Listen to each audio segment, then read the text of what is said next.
Topping Talks.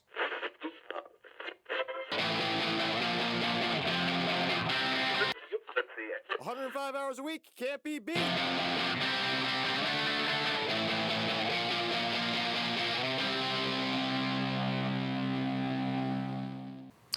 Welcome to Topping Talks. Topping Talks is a Topping Tribune production, and today's episode is proudly sponsored by Topping Technologies.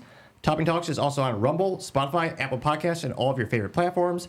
Topping Technologies is an IT value-added reseller and services company with a special proficiency in IT security. Heck, I see their founder at least twice a day. Gotta say he's quite handsome and brilliant. He's me, you see, that's a joke. If you're an IT leader or a business owner, you can reach out to the team at sales@toppingtechnologies.com. Also, giving away a free Flamethrower with every IT purchase. Yes, you can attach it to a standard AR-15 Picatinny rail, as all awesome accessories can be done. Go to toppingtechnologies.com and click that free Flamethrower button to learn more.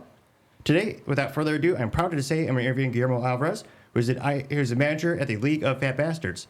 Thanks so much for coming on the show. Hey, man. Thanks for having me. So, winding back the clock a couple years, how did you first get into the tobacco industry? Oh, man. Childhood story, 14 years old, went to Mexico City. My cousin had this awesome coffee table humidor. So the drawers pull out, you see cigars, see through glass. Kind of intrigued me there, right? So it was always in the back of my mind. That same evening was the first time I ever tried a cigar, a premium cigar. And, not sure if I really enjoyed it, but it's a memory that lasts for life. Years later, living on my own, downtown Dallas, living in the Mosaic. I was on the 21st floor, had a sunroom, wide open. It was like 4 panels, so probably as big as this room, sort of, a little more narrow. Nice. And I would just get off or just sample different cigars, put on some music, drink a little bourbon, drink some coffee, something like that. And that's how I just started dabbling in it, man. It just became a hobby that turned into a passion, And shortly after, I started working at a cigar store part-time. And that's when I really just got deep and started nerding out on it. So it's been that was about 8 years ago. Oh, wow. Yeah. So I worked for this local guy named Dan Schmidt up in Smoke. I was there for a little over a year. Summer came, decided to take some time off and spend time with my son. And then I got a call that Casa de Monte Cristo was opening in Dallas, and they were looking for somebody to work the humidor. And got on board there probably about a month and a half before they opened. So we opened that store. And while I was working there, about a year, little over after a year, this guy, Alejandro Torrent, came to the store to do an event. We just kind of kicked it off, started talking about, what are your goals in the industry, this and that. And it being my part-time job was like my focus all day, Yeah. I couldn't wait to get off the full-time to go work the part-time. But my goal was to be in the industry a little deeper, and I had to figure out a way how can I afford to leave my full-time job to get into this new career. So he is the main grower of tobacco, his family, in the country of Mexico. Oh, really? So have you ever heard of like San Andres tobacco? Oh, yeah. It's in San Andres, Tuxtla, Veracruz. That's cool. Sorry, Veracruz. And all the tobacco that a lot of premium cigar companies use that is San Andres, Mexican San Andres, comes from that family. So we had a small line of cigars that we were bringing into the United States, and pretty much took like a sales manager role and overseeing the reps that he had at the time. I was brand new to it, didn't really know what to do, but my goal was just to kind of keep everything going. Yeah. And we had a local sales rep here that kind of got ill, and he needed help in this market. So my goal was just to keep business coming in this territory, and it started doing really well. Started getting to a lot of stores, started getting a lot of turnover. Like it was good. But then after, I would say about a year and a half, one of my buddies was leaving his role at Christoph Cigars, and he asked me, he's like, "Hey man, would you want to come on board?" I found a different position, and after that I talked to them. I was interviewing with Christoph and Ashton Cigars at the same time. Oh, really? But Christoph was kind of like that mom and pop kind of feel, right? Family feel. Oh, yeah. Versus the corporate side. And decided to go for it, man. And I was there for a little over 4 years, and it was probably the best job I've ever had, right? What was your favorite part about it? And was that at that point? Or sorry, was that at that point when you went full time as well? No. So I went full time with to rent. Oh, gotcha. Yeah, I went full time with to rent, and yeah, I made it happen, man. You know, I had my wife's support from the get go, so that was kind of like the main thing, right? Like, if she was down, I was down, you know, and she was like, follow your dream, you know, follow your passion. So that's awesome. Yeah, it was cool. So yeah, so I went to Christoph. I was already full time then. Went to Christoph. As far as your question, meeting the people, man. The people is kind of what this industry is all about, right? Mm-hmm. You meet so many different people in different realms, different businesses. You can meet a plumber, you can meet a CEO of a company. Oh yeah. But the tobacco, the cigar is what brings everybody together. So everybody has a story, you know, and it brings it out within that the whole environment. 1 hour that you have, you could get to know somebody in a cigar shop. So that's what I really enjoy. It is a really unique experience. I've been to a couple of local cigar shops, and you really do. I mean, you really have no idea who you're going to meet. Yeah. Like I've met, CISOs, CIOs there, and I've met, everyday folks. Some are working on cars, turning wrenches, and everyone's cool, and everyone just wants to, hang out, have a good time, and absolutely, just enjoy a good cigar. Yeah. Yep.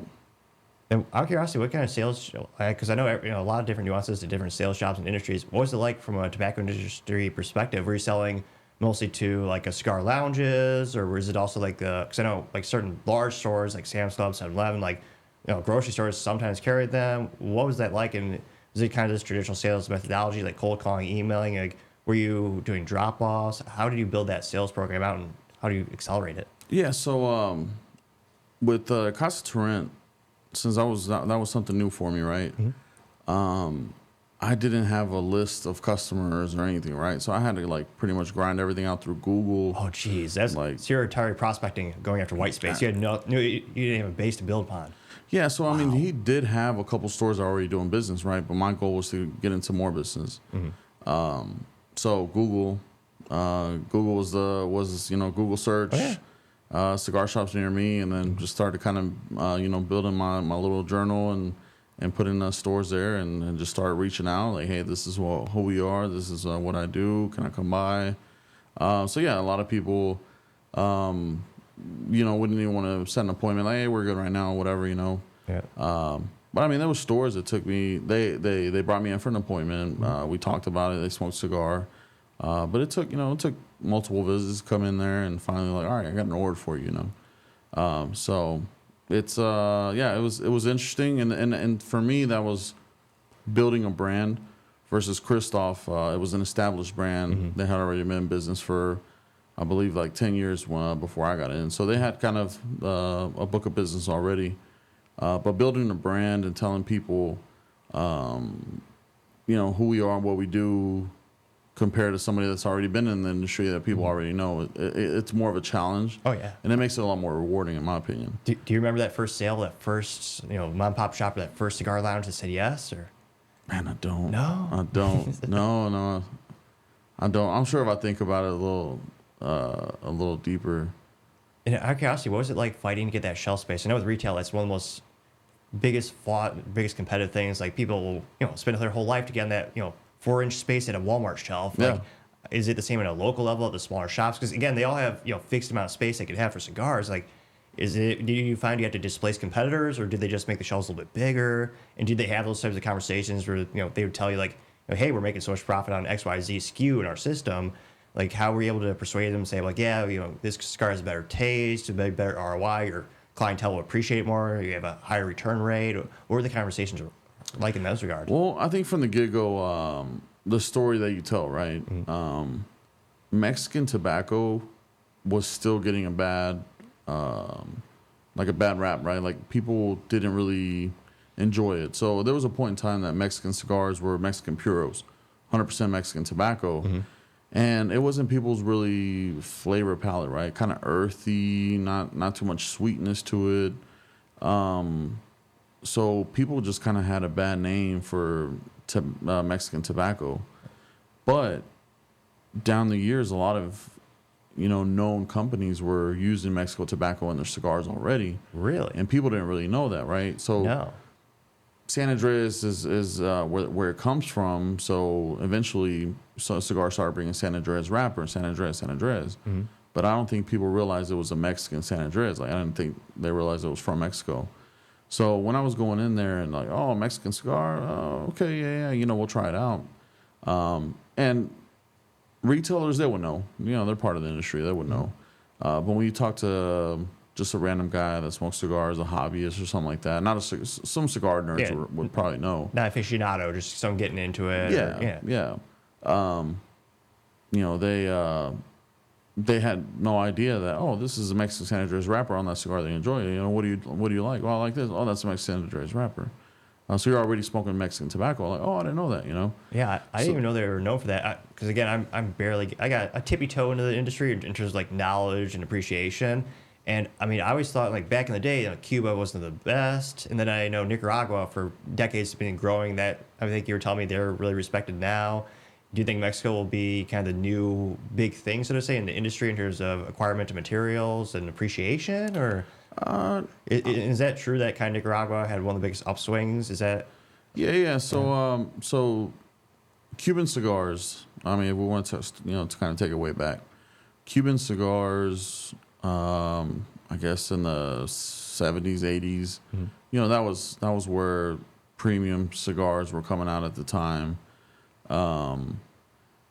But whenever the revolution happened, and I'm not sure exactly what years that was, a lot of people migrated to different countries, right? Oh, yeah. So Puerto Rico, Dominican Republic, Nicaragua, Mexico. So they got away from that. So they brought their talents to these countries. Makes sense.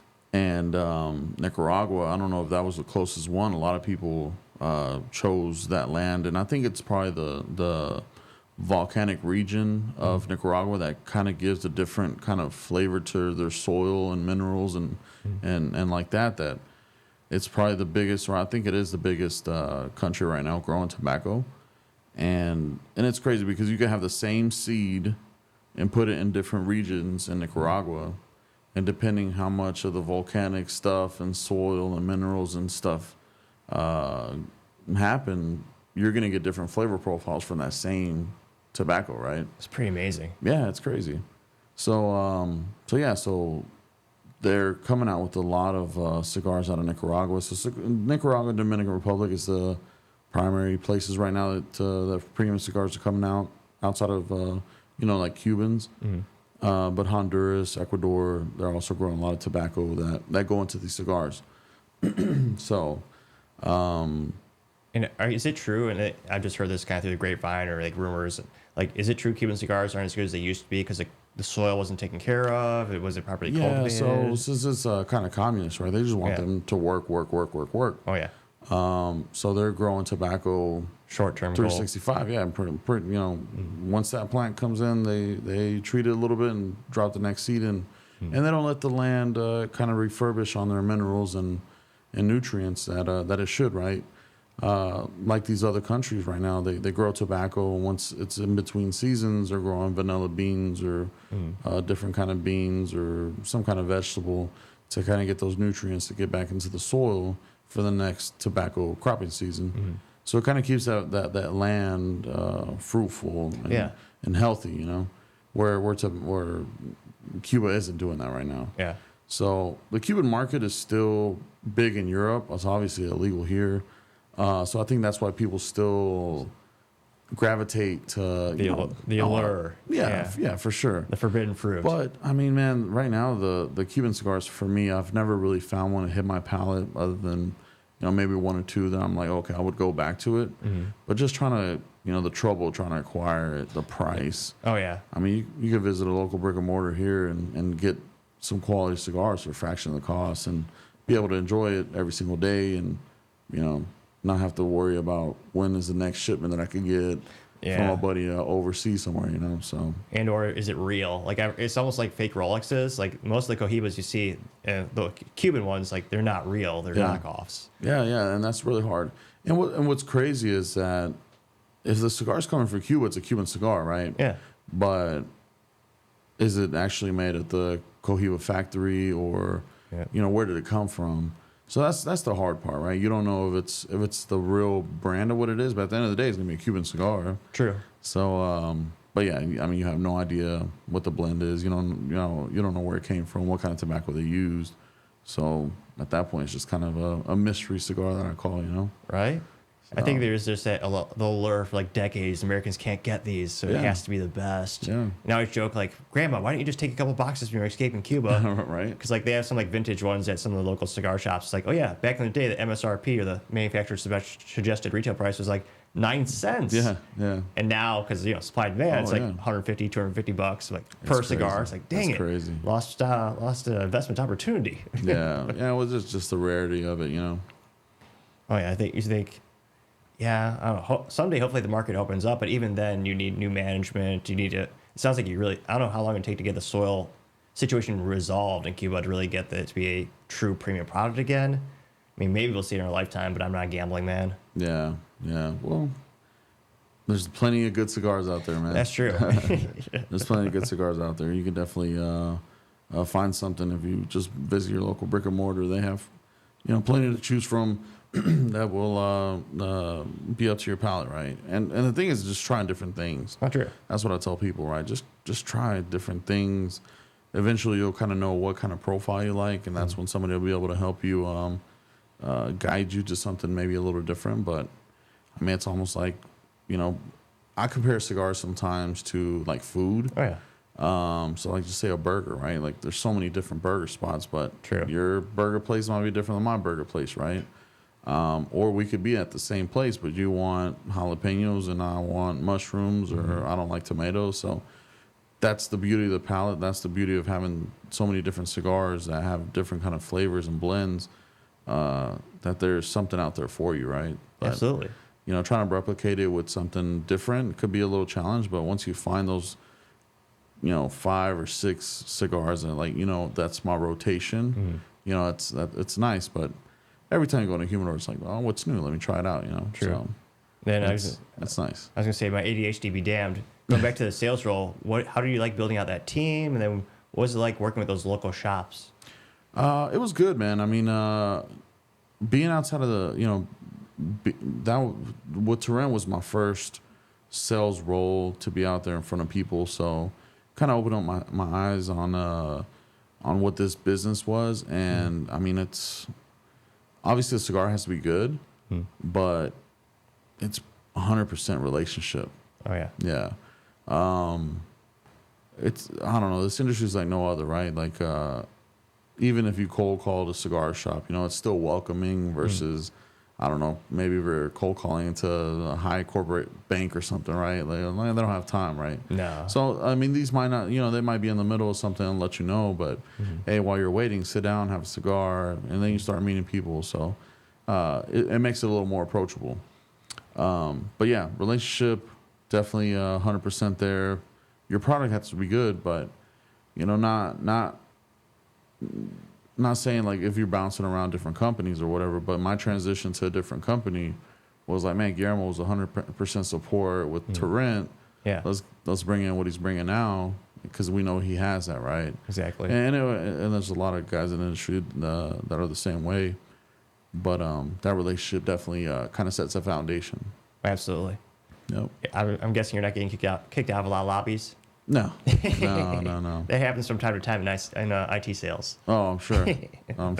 Let me escort you out. Right? Precisely. Yeah.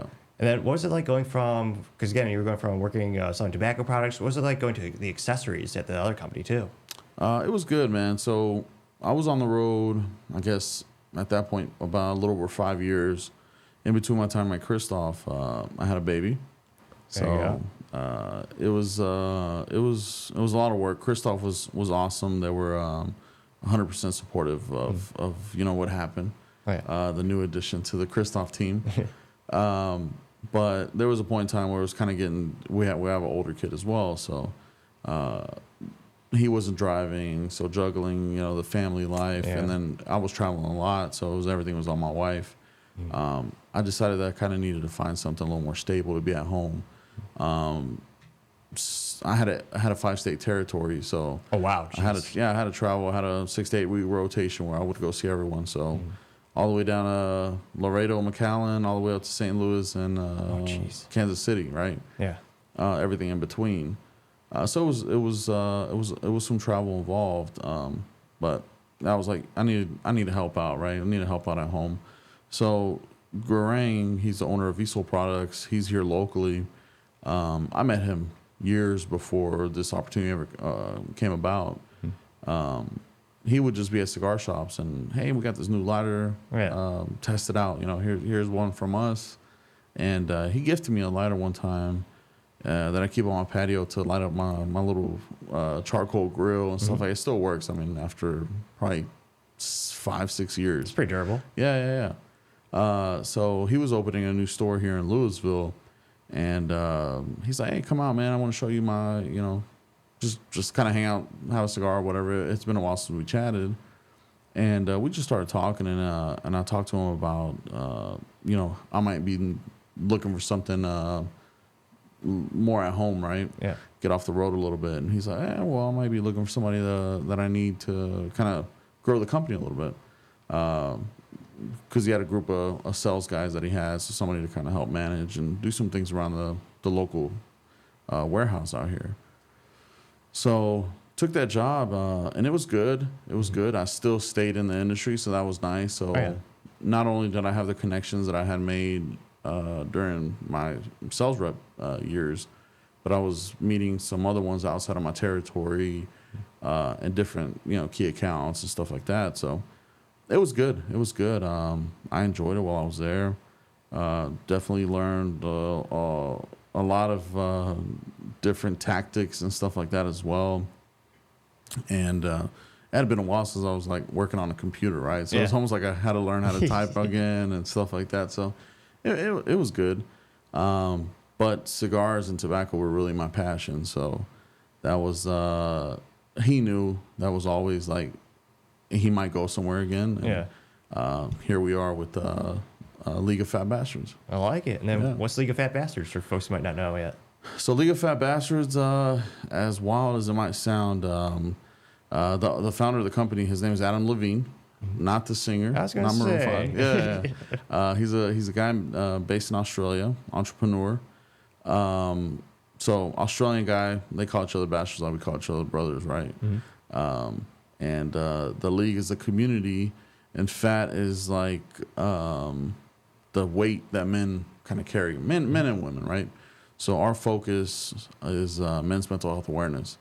40% of our profits go towards mental health. That's incredible. Yeah. So this is something that he wanted to do. He's an entrepreneur, lawyer by trade. Went through his ups and downs, and there was a point in his life that he was like in a deep black hole for like 3 months, and finally decided that life wasn't for him, right? He was going to leave a wife and 2 kids, and 2 or 3 kids, I believe. Oh, wow. And the day that he was going to do it, he said he was going to just jump in front of a train out there in Australia, and decided not to do it. And instead of blaming, why me? He's like, what can I do? Or why was I the chosen one to help others kind of surpass the same thing? So cigars were a part of his life as well, and decided, what can I do with cigars and mental health to help somebody else out, right? So that kind of became his mission, and here we are with League of Fat Bastards. That's awesome. Yeah. So did he do everything in-house in terms of the design, and what was it like, building the cigar and all that logistics? How that all work? So he started this late 2019, early 2020, and he was set to go to Nicaragua. He had already talked to a few different manufacturers that he was interested in, and one of them was Hoya, the Nicaragua. And Hoya is the longest standing cigar factory in in Nicaragua. Oh, really? Yeah. When did they establish a ballpark? I want to say it's been at least 40 years. Wow, that's pretty cool. Yeah. So they don't really make cigars for too many people, especially like small batch stuff, new brands, stuff like that. They do make a couple other brands, Dumbarton, so like Sober Mesa, Creme Brulee, that brand, and Fratello. So I think when Adam approached him and kind of told him the story, Juan was like, I'm in, Yeah. So they started working, and like I said, Adam was going to go to Nicaragua and start working on the blends and stuff. And then COVID happened, and apparently Australia was like super strict, couldn't fly out. Nicaragua was the same, so they pretty much blended the cigar back and forth with Juan sending samples to Australia, Adam smoking it, kind of tweaking what he wanted, making some more samples, sending them back and forth, back and forth, back and forth. And they finally came out with the Series L. Nice. So we're going to have a core brand series, the LOFB. So the first one is the L, and then this box here is the O, Series O. Nice. I like it. Yeah. So the first one's Ecuadorian Habano wrapper. So that's pretty much like a Cuban seed grown in Ecuador. Oh, really? Yeah. And it's going to be a more medium body. So if you smoke something really mild, it might be a little medium plus. If you smoke something a little heavier, spicier, it might be more of the mild to medium. But if you're into medium cigars, it's like right down the middle, perfect for your palate. I like that. That's pretty cool. Yeah, really enjoyable, really clean, kind of sweetness to it. Yeah, very enjoyable. And the new one is actually Mexican San Andres wrapper. So, really? Yeah, it uses Mexican San Andres Maduro, and it has some Ecuadorian Dominican tobacco in it too. That's pretty cool. What's it like blending all those things together? And do you want to talk about kind of just the general anatomy of a cigar for folks who might not know? Yeah, I know absolutely. there's a lot of components. I know when like my parents or someone else see it, it's like, oh yeah, it's a cigar, but a lot goes into it. It's not just a giant. When I was a kid, I thought it was just a giant stick of tobacco, but it's got a lot of components. Actually. No, absolutely. so what makes a premium cigar is long filler tobacco. You have long filler, you got short filler. Short filler is like the scraps. Almost kind of grinded down and packed into a tobacco leaf that's machine made. Premium cigar is long filler and hand rolled. So that means people are actually hand rolling a cigar, putting it in a press, and doing the steps, right? So from seed to cigar, they say it's about 300 hands that touch a cigar, to get it on a shelf to rest. So it's a long process. So, and when I was working retail, that was something that really intrigued me. And then also when people would come in, like, oh man, this cigar is $5, man, that's too much. I'm looking for something for like $2 or $3. I'm like, man, you have no idea what it takes. You're looking for a cigarette. Yeah, at that price point. Exactly. You don't know what it takes to make that cigar from that seed, right? And it's a trade craft. I mean, it really takes craftsmanship to roll a cigar. Oh, absolutely. I remember my grandma when she was still alive. She talked about the cigar rolls in Cuba. And like back then, it used to be one of those prestigious jobs in the country. Yeah. And you got all great benefits. You'd sit there.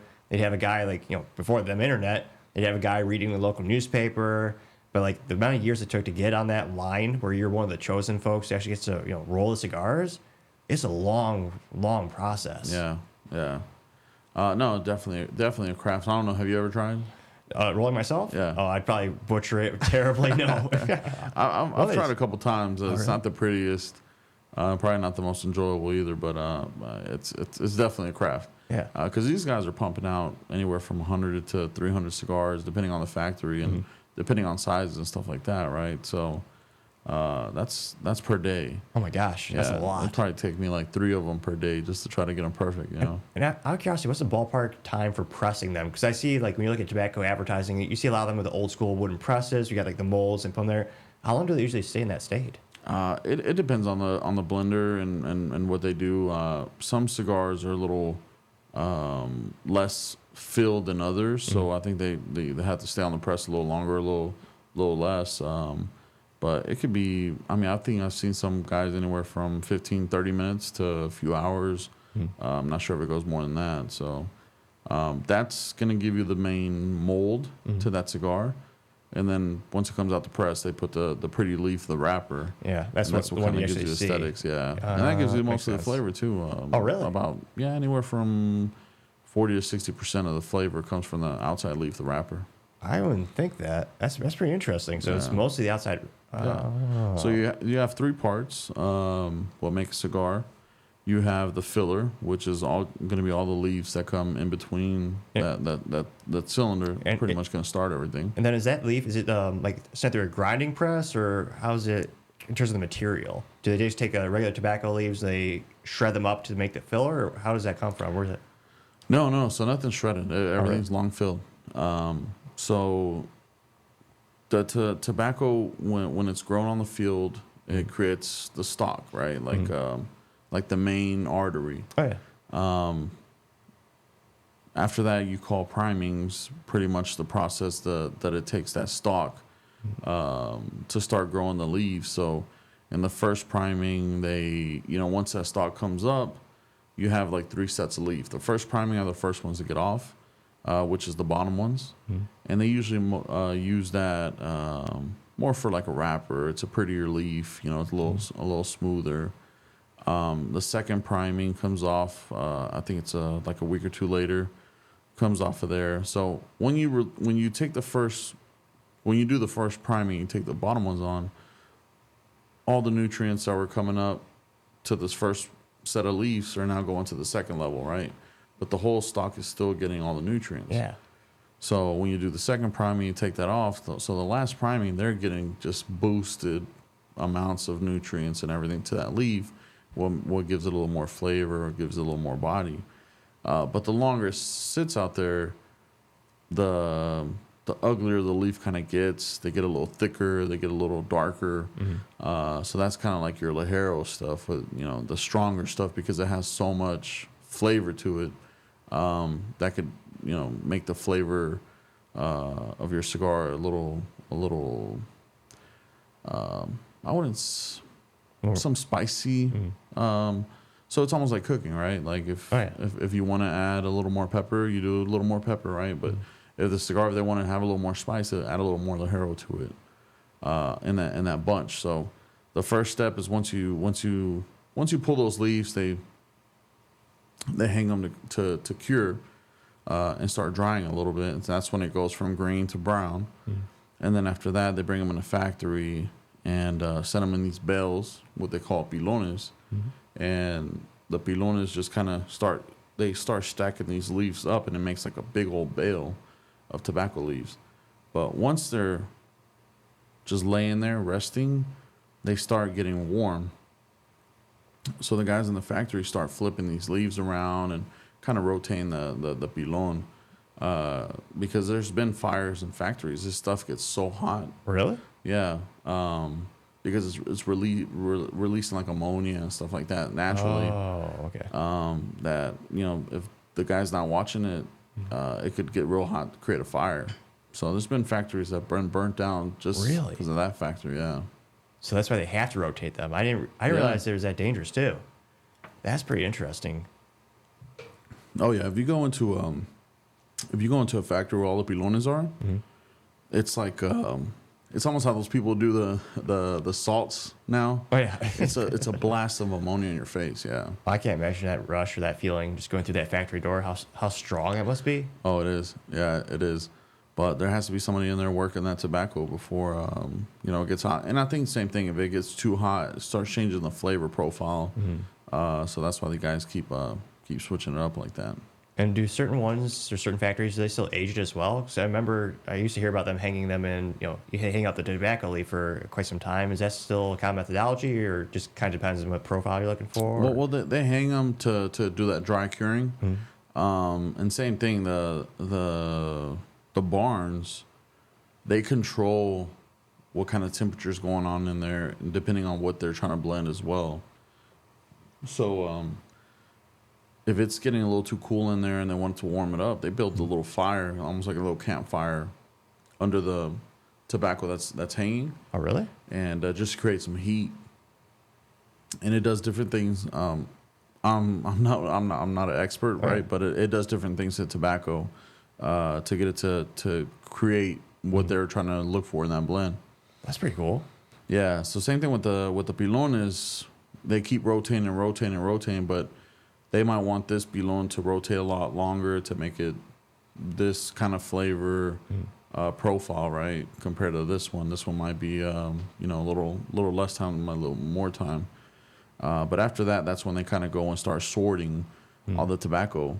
So they sort it by shade. They sort it by, if this is going to be a little stronger, this is going to be a little milder. So that's when they start sorting it. So then the blender has all the tobacco to himself to kind of start playing with it, right? Like start bunching. So the bunching process is getting different leaves. So you got the the main filler leaf, what you're going to use, and that stronger leaf, the Ligero, let me add a little bit of this, and they'll make these things called like churritos, or they have different names for them, but it's just like a little rolled up leaf, and they'll smoke it and see what kind of flavor profile that's getting right. So this one might be a little drier. This one might be a little sweeter. This one might have a little more nutty tones to it. So at least he kind of understands what it is, and then he starts putting a little bit of this, a little bit of that.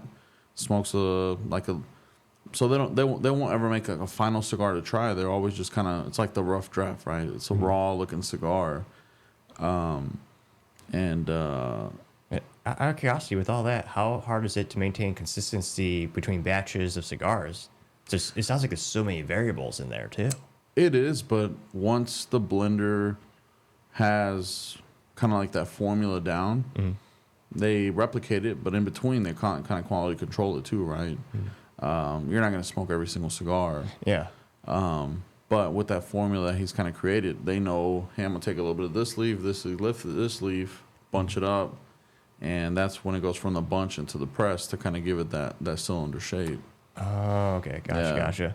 So, and then after that, there's different process of bunching too, right? Some people bunch kind of accordion style. So they get the leaf and just kind of fold it for the middle of the cigar. Some guys get the leaf and kind of roll it into like a little tube, what they call intubar. So it's basically you're making like little straws. Really? And that process takes longer, but some people enjoy it better because it kind of guarantees that you're always going to have airflow. So makes sense. By scrunching it up accordion style, like it might get a little thicker here, thicker there. By doing the entubado, it kind of lets the airflow a little bit better. So once they put it in the press, depending on how they do it, they still take it to these little machines that measure the draw in each cigar, right? Some guys claim or test every single cigar that they do. Some guys kind of like, okay, out of the batch, they take a few out and see what it's doing, right? But it's supposed to have a certain amount of pressure that you could, take a draw from, right? And every now and then you might get some cigars that are a little too packed that maybe weren't, maybe 100% quality or controlled, or that's how they want the draw to be, right? Still going to burn good. The combustion's going to be there. But the draw might be a little harder on this cigar versus that cigar. It doesn't mean that, this is a bad cigar or a better cigar. It's just that's how the way it was constructed, right? And maybe that's what they were trying to achieve. So then after that, it goes into the final process. It gets put in the press and then put a binder. So the binder's pretty much was holding everything together. What's the binder usually consist of? It's another leaf. Oh, really? Yeah. Part of the blend, part of the formula. That's pretty cool. Okay. And then I forgot to mention different leaves. They also have to make sure that the combustion is there. So some leaves burn faster than others. So that's why in cigars you might have, and I'm super nerding out now, right? I like it. Tunneling. So What's like that? if you're smoking a cigar and it starts just kind of getting a black tunnel in the middle, that could mean that leaf is burning way faster than the outside leaf. So you're creating that little tunnel, right? Yeah. Some leaves are not as thick and they might burn a little faster. And you'll see a little tunneling. Doesn't mean that it's going to be a terrible cigar, but then it kind of like fixes itself, right? Like it just gets combustion out of somewhere else and evens out, right?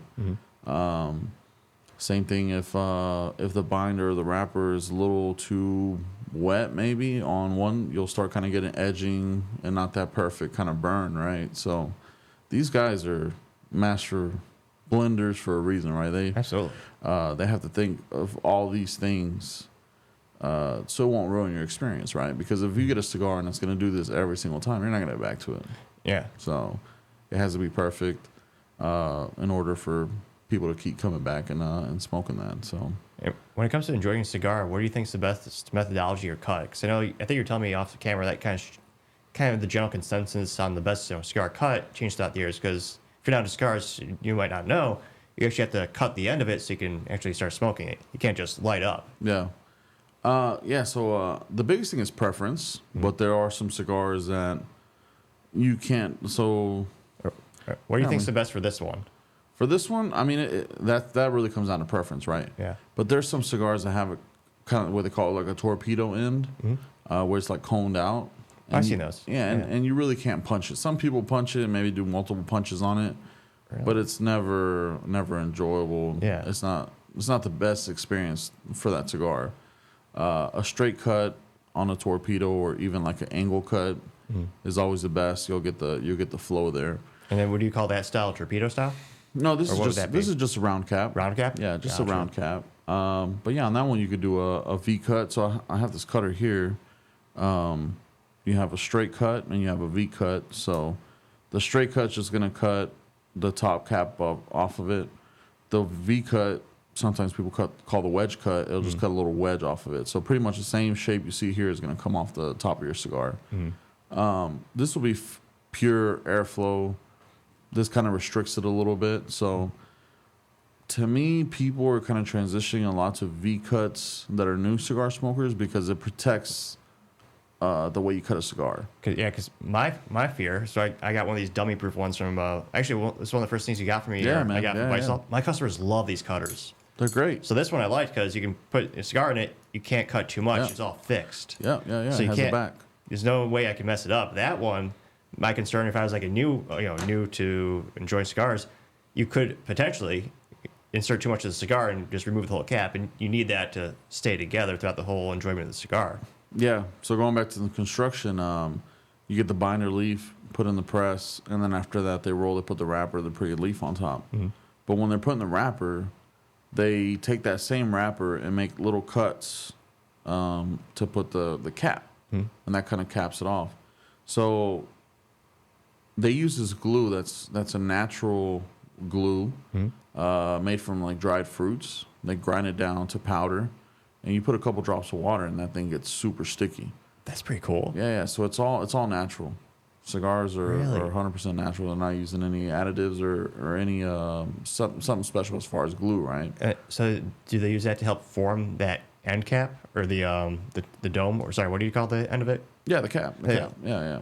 So they cut these little circles out of that wrapper leaf. It's the same leaf that's on the outside. And most premium cigars are going to be at least double capped or triple capped. And that's just to make sure it's not going to unravel. Yeah. Because that's like the final step. Oh, really? Yeah, they're going to cap it and then let it sit, let it rest for 6 months or whatever it is before they ship it out. Some guys, if it's a special release or something, they'll age it for a little longer. Is there benefits to that? Is it kind of like wine? As long as it's properly stored, sometimes it increases in flavor, or is it still personal preference? It just changes it. What are your thoughts on aging cigars in that regard? Yeah, so different leaves are going to do different things. Different cigars, different blends are going to do different things. They say something a little stronger will mellow out a little bit. Really? I'm not sure what age does to wine. Myself, I'm not a big wine drinker. But tobacco, they say it mellows out. But in the beginning, they let them rest in house just to kind of finish releasing some of that ammonia and natural kind of aromas that it has, just so it could be pure, So because they're kind of baking inside of each other type thing, So would it be too strong if you were to take it, like if you're right off the assembly, like you just got it right there at the factory? Would it be much more stronger then, as opposed to if you got it like 6 months later? Or possibly. There's a time where tobacco is gonna start releasing those ammonias and things like that. So they tell you, hey, like within maybe the first couple days, you could smoke it and it'll be fine. But once it starts kind of doing its own process, like don't smoke it between that 2 weeks to a month type thing, right? Because then it's just going to be bitter and it's just not going to be enjoyable. And that'll vary with the leaves that it's using and the blend that they did, right? But then they'll sit, I don't know, anywhere from 30 days to 90 days before they put them in boxes, and they ship out here into the United States or wherever they're going. So it kind of has its own little aging process there, right? But there's a lot of people that get cigars and they're like, oh, I'm just gonna put them in my humidor and let them age for a year, you know. So, wow. you know, it could be all mythical. It could actually do something to it. It just really kind of depends on what you enjoy, you know. And I've been to cigar stores a lot of times. This is the first one I've seen that actually has a cause and to actually helping people. I mean, what's the process like in terms of, because it's kind of cliche to say, but like, no one really gives a, on average, no one really gives a damn about men's support in America these days. Like, it's one of those niche things where a lot of people talk about it, but in terms of resource allocation, like if you just Google like the Delta, you can Google the same question on, men's help versus women help. And the differences in results on search engines is almost comical because, again, it's so few for men. Can you tell us a little bit more about kind of that aspect of the company and, how that's been a big part of it as well? Yeah. So, yeah, you're absolutely right. The thing about women, and not talking any negativity, women talk. Oh, yeah, of course. Women talk with each other. Women talk to, therapists. Women. For men, it's always been, 30, 40 years ago. Rub some dirt on it. Get up. Home improvement. Oh. Yeah, exactly. Like be a man. Be a man. And then guys are holding it in so long, and before they ever talk to somebody, they're gone. And that's a problem. Not just here in the States, but all over the world. Right. Globally, the suicide rate's much higher for men versus women. Oh, it's crazy. I think it's the leading cause of death in men in the United States. It's terribly high. Suicide, yeah. So that's the focus, right? Like, what can we do? And it's awareness. That's all it is, right? Like, we can't cure, men's mental health problems, but we can bring awareness to it and let you know and kind of open up that conversation that, if you're dealing with something, talk to somebody about it, right? Oh, yeah. And if we've seen it just going into stores now, I walked into a store and I was introducing the product to the retailer, and there was a customer there. And he kind of just like, hey, man, I really appreciate y'all doing this. I lost my brother 6 years ago, and I wish he would have talked to me, Oh, wow. He just never did. Yeah. I thought he was fine, and just one day it happened. So just trying to bring that awareness out is our goal, our mission. And, if we keep hearing stories of people that are, changing their lives or something, that's what it means for us, right? The cigar has to do well. The cigar is great, but it's a greater cause, right? So we did an event in Houston maybe about 3 weeks ago, and we just popped in. This guy had just came off of work. He was just sitting there having a cigar. We have this foundation that we're working with called Boulder Crest, which we're donating our money to. Awesome. And a speaker from Boulder Crest, Jerry Holmes, was with us, and he kind of told his story and what Boulder Crest does. And so just kind of quick, Boulder Crest is a foundation started in Virginia. These ex-Navy guys, well, one Navy guy. It's a group of Navy guys now, but the main guy, he was like an old, I believe it was like a bomb squad or something like that type role. Oh, wow. For the Navy. And he served, he did multiple tours. And when he got out, he was seeing some of his brothers coming back broken, right? So he had a ranch in Virginia. And he's like, yo, man, just come out. We'll kind of come out, hang out, talk, this and that. And he just kind of saw it helping out those guys. And I don't know if it was women as well, but kind of be better at life and cope with the things that they saw out there. So he decided to try to get some funding and stuff like that, and became Boulder Crest.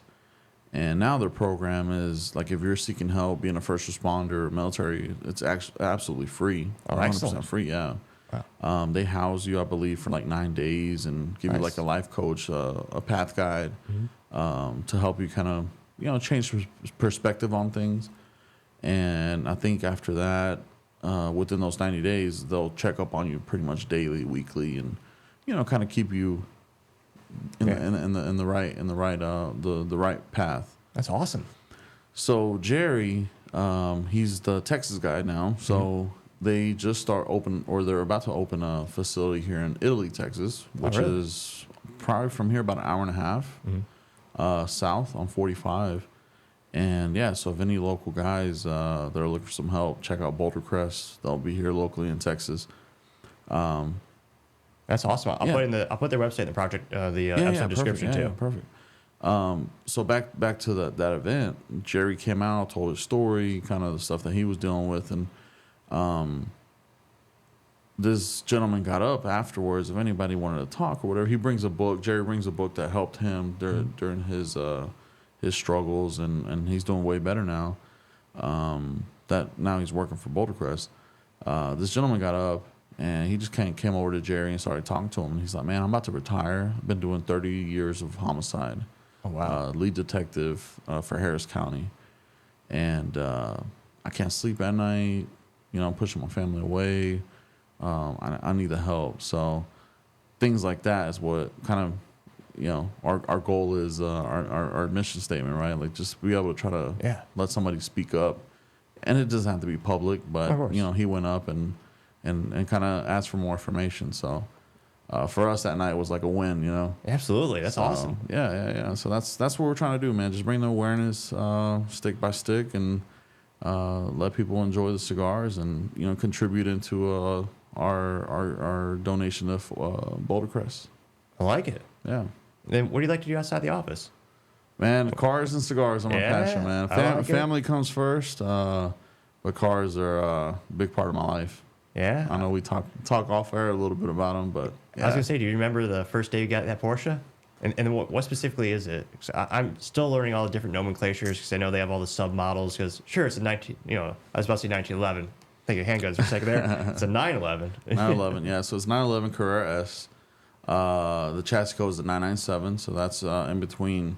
They made it later, 2005, but 2006, 2012 was the 997. Yeah, man, it was a bucket list car, dream car of mine. When I was graduating high school, that model came out, and ever since I saw it, was like, oh yeah, that's beautiful, right? So it's always been like a dream car of mine. I got close to making some really bad decisions and trying to buy one 7 years prior to when I bought mine. But then, me and my girlfriend turned wife, kids, house, all, between different jobs and this and that, like it was still a goal, right? But then during COVID, man, just like, too much time at home, started searching the internet, and I was like, you know what, I could probably make this work now. Yeah.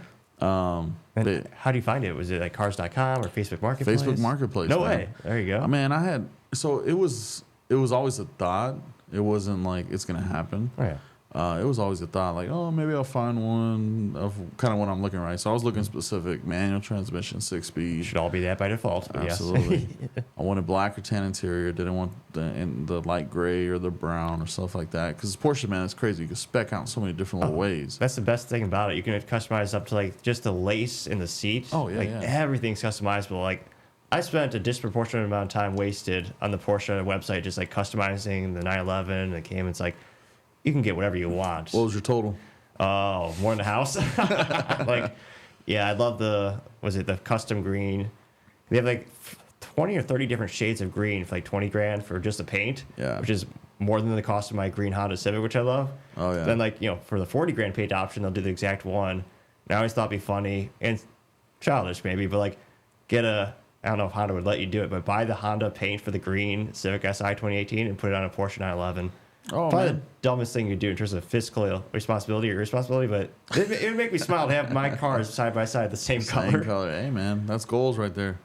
I see a little bit here. Yeah, exactly, and here. That's right. Yeah, man. So I was looking for kind of the specifics, right? Like there was if it wasn't, especially automatic swipe, onto the next one. It's a Porsche. You want to be part of the experience. It should all have a stick by default. Yeah. So Facebook Marketplace, you'd see them pop up locally. Oh yeah.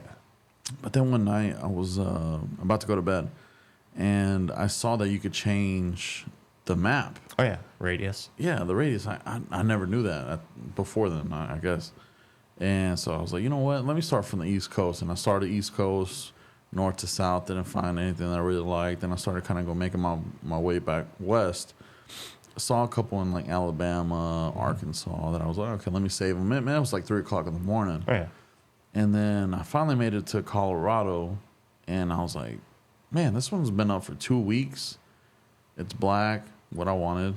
had decent miles, 6-speed Carrera S, the 3.8. There you go. And I'm like, man, like it was priced really well. It was priced maybe, I don't know, man. It was probably the average at that time was probably going for anywhere like to closer 50s, and it was priced in the lower 40s. It's pretty damn good. Yeah. So I was like, let me reach out to this guy. It's been on for 2 weeks.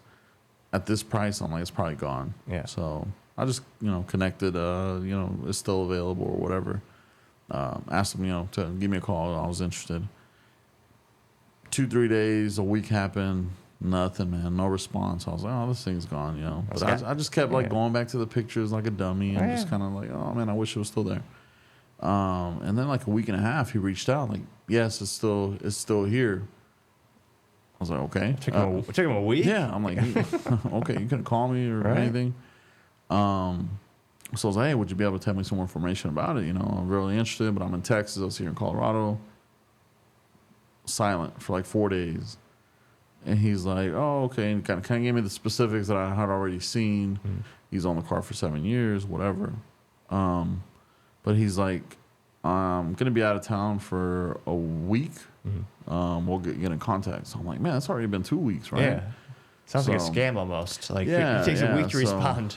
But man, I was like, so every time he sent a message, I was like, oh, could be it. Yeah, it could be it. Could be enthusiastic about it. And I kept looking in other places and didn't really see anything that kind of triggered. So I was kind of set on this one, but at the same time, it was going so slow that it was kind of, I was starting to get impatient. You know? But then one day he's like, hey, when can we get on a phone call? And I was like, oh man, you call me right now if you want. Yeah, weeks ago. That's why. Yeah. And he finally, we set a date and we chatted probably for an hour about it. Big Porsche guy, had Nice. Porsches in the past.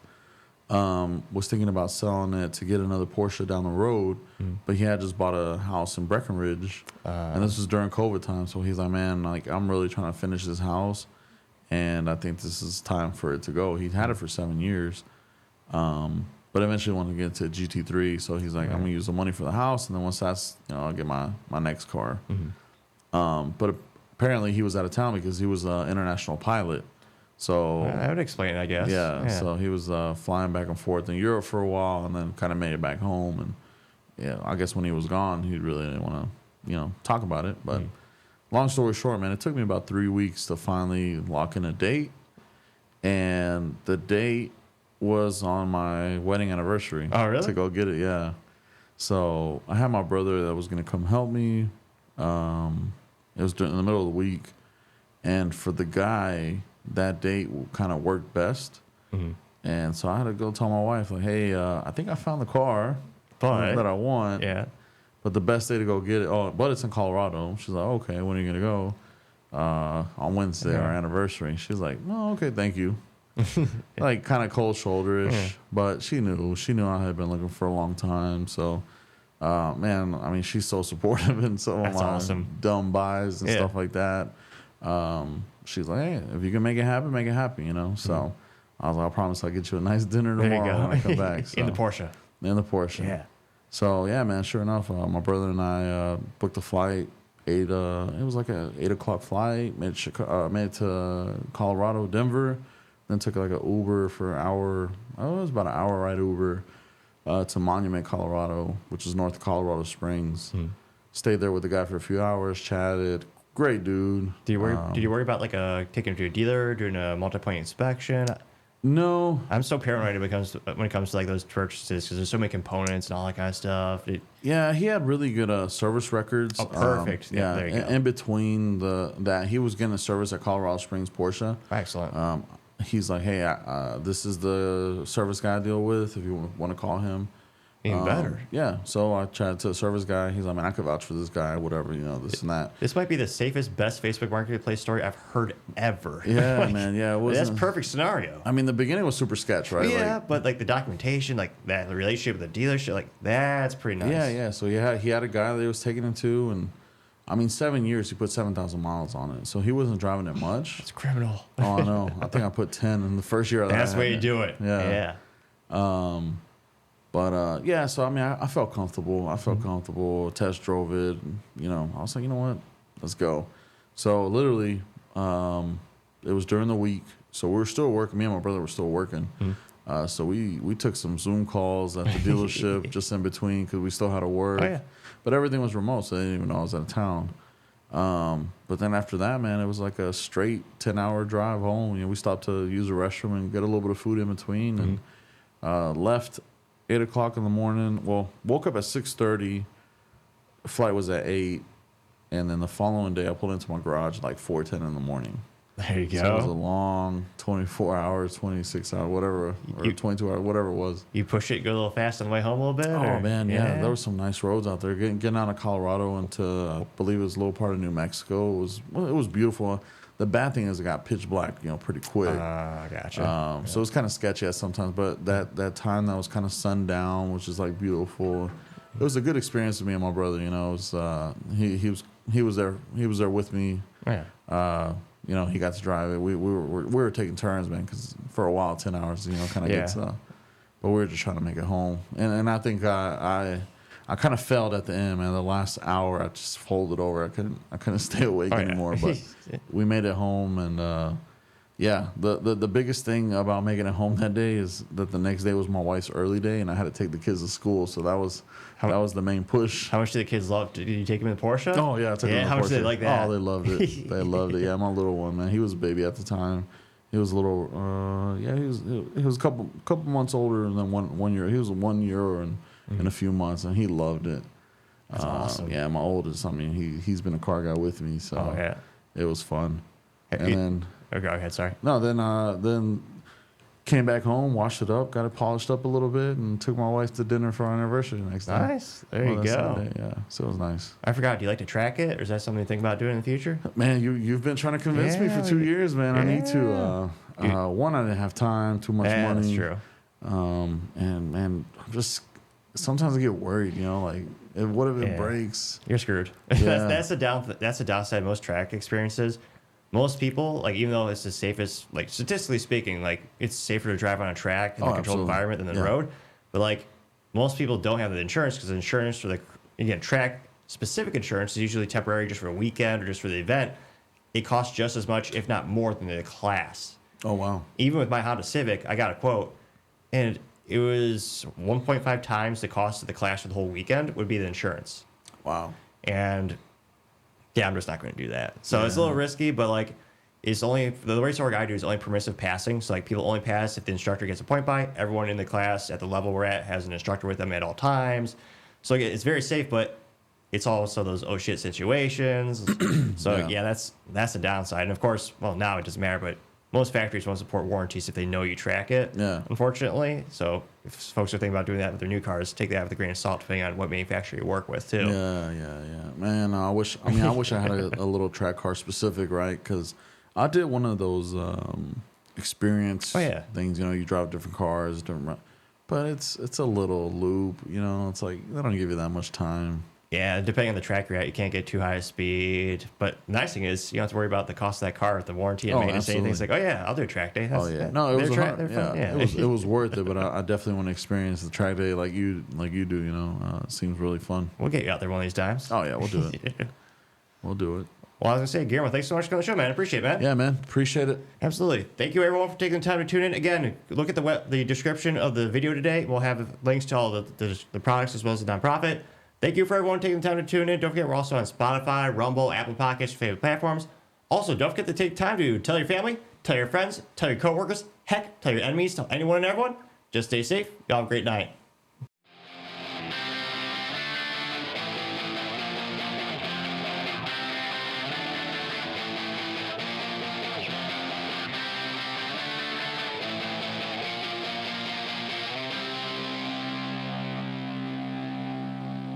Topping Talks.